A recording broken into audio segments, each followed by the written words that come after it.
À présent, intéressons-nous à la caractérisation d'une population de particules et on va s'intéresser à la distribution granulométrique ou la granulométrie, c'est-à-dire regarder la taille des différentes particules de cette population. Alors, tout d'abord, quelques mots sur les différents instruments de mesure qu'on va pouvoir utiliser pour pouvoir obtenir cette granulométrie. Alors, je ne vais pas détailler toutes les informations, notamment les informations quantitatives que vous allez retrouver dans votre document, mais simplement vous refaire le point sur ces différents appareils et la manière dont ils fonctionnent de manière globale. Alors, le microscope est un objet qui peut permettre de déterminer une distribution granulométrique. Donc ici, c'est un dessin tout à fait vieillot que j'ai repris, tout à fait en lien avec la méthode qui a pu exister autrefois, il y a très longtemps, pour mesurer des distributions de taille de particules à l'aide d'un microscope. En fait, on déposait simplement un échantillon, donc différentes particules, sur la lame du microscope, suffisamment éloignées les unes des autres pour qu'on puisse bien identifier les différentes tailles de ces particules. Et ensuite, à l'aide de références que vous voyez ici, donc là, il faut imaginer que ça pourrait être un peu ce qu'on peut voir à l'intérieur du microscope avec notre échantillon. Elles sont particulièrement bien rangées, les particules ici, mais ça vous donne un ordre d'idée. Et ensuite, on compare visuellement les tailles des différentes particules à des références. Donc, vous voyez que ce sont des cercles, des disques même, et on identifie en fait pour chaque particule quelle est apparemment le diamètre correspondant, le numéro, et ensuite évidemment ça va correspondre à une taille particulière. Donc ça c'est ce qu'on a fait autrefois, il y a très longtemps. Évidemment aujourd'hui on a des systèmes d'analyse d'images qui vont permettre à partir d'une photographie d'obtenir ces distributions de taille de particules beaucoup plus facilement et beaucoup plus rapidement. Malgré tout, il faut avoir conscience que la manière dont l'image a été prise va avoir un effet sur le résultat. On comprend bien que selon comment le grain s'est positionné sur la lame du microscope, eh bien, on pourra avoir un résultat différent pour une même particule.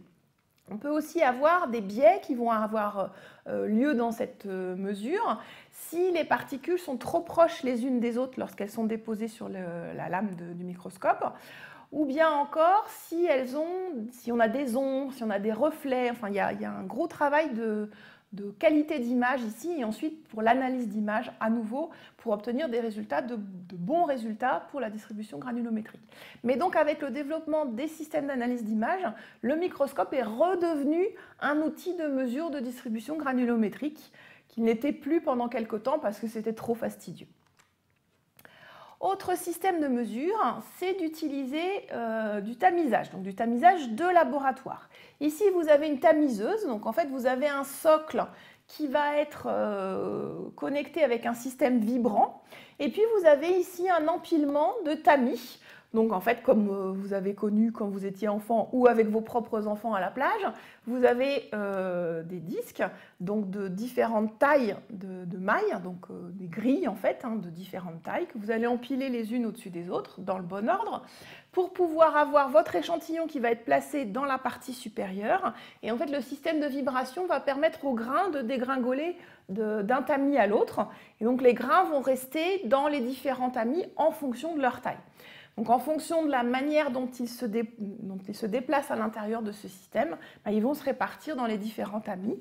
Et ensuite, par simple pesée, on va pouvoir obtenir la quantité, la masse de particules correspondant à chacune des tailles de particules que l'on a dans ces tamis. Il existe un système qui s'appelle le compteur Coulter, donc qui va se passer en fait en milieu liquide. Donc vous avez ici en vert des particules, ici elles sont sphériques, mais évidemment ce système peut s'adapter à toutes sortes de formes de particules, qui vont en fait passer devant une électrode. Et ces particules sont mises en suspension diluée, donc il faut vraiment que les particules soient éloignées les unes des autres, dans un électrolyte pour qu'on ait une mesure par les électrodes qui puisse se faire. Donc en fait, le liquide utilisé est conducteur de l'électricité et ce système fonctionne pour des particules qui, elles, ne conduisent pas l'électricité. Et si elles sont suffisamment éloignées les unes des autres, en fait, dans la fenêtre de mesure, vous voyez ici, eh bien, on a une seule particule qui se trouve présente. Et du coup, vous allez avoir l'électricité qui va être moins bien conduite lorsque l'on a une particule qui est présente entre ces deux électrodes, puisque les particules sont censées être isolantes, alors que le milieu qui est représenté en rouge ici est conducteur de l'électricité. Donc du coup, avec cette différence de conductivité, on va pouvoir remonter en fait au volume de la particule.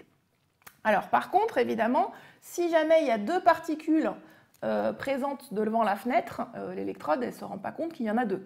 Donc il faut vraiment que le système soit bien mis en place pour s'assurer qu'on n'ait pas de possibilité d'avoir plusieurs particules en même temps. Et puis bien sûr, donc on va ici avoir accès au volume de la particule sans aucune information sur sa forme. Et puis dernier système de mesure qui s'est beaucoup développé ces dernières années, c'est le granulomètre laser. Donc, qui permet de faire des mesures soit au laboratoire avec des appareils comme celui-ci, soit directement en ligne sur le système de production. Ici, vous avez un granulomètre qui est directement installé sur une ligne de fabrication. Donc, on fait maintenant des mesures de granulométrie en ligne avec un granulomètre laser. Donc, ce granulomètre, il fonctionne par diffraction de la lumière et on a un petit peu les mêmes problématiques avec le compteur Coulter. Il faut s'assurer qu'on a une mise en suspension suffisamment diluée pour n'avoir qu'une seule particule à la fois devant le détecteur. Par contre, en granulométrie laser, on a la possibilité de travailler soit en voie humide, soit en voie sèche, qui ont chacune des avantages et des inconvénients, vous vous en doutez, mais qui vont permettre de faire des mesures pour un grand nombre de types de poudres, de types de particules. Alors, une fois qu'on a les résultats de ces mesures, on va vouloir les représenter et souvent on fait une représentation graphique. Ici, vous avez une représentation graphique assez classique sous la forme d'un histogramme où vous allez avoir ici une fraction relative qui va être indiquée en fonction du diamètre des particules et en fait, on a différentes classes de particules.